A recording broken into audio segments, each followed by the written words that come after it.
Kung meron talaga silang recording at kung meron talaga silang transcript, they should at the least make it available to the government, to the executive. Dahil seryosong claim na naman nila iyan ng isang, ano po yun, yung agreement, what did they call it?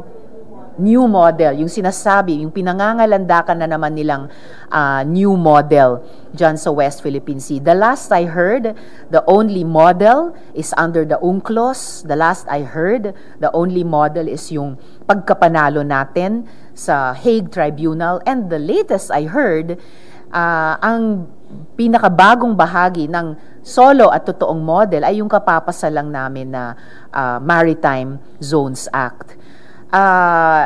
So that's a serious claim on their part. Pinakabago na naman nilang kine-claim sa ating karagatan, sa ating teritoryo, sa ating exclusive economic zone. Grabe ang information warfare talaga na wini-wage ng China.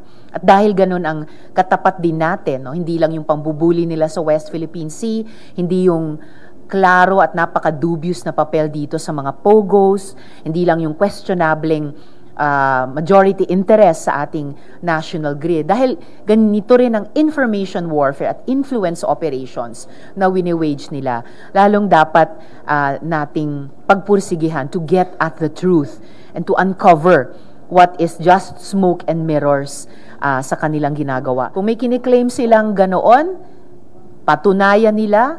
And then, of course, that would become material sa inaabangan ko pang investigasyon ng resolution ko on the gentleman's agreement or agreements kung mas marami man yun na kiniklaim ng China.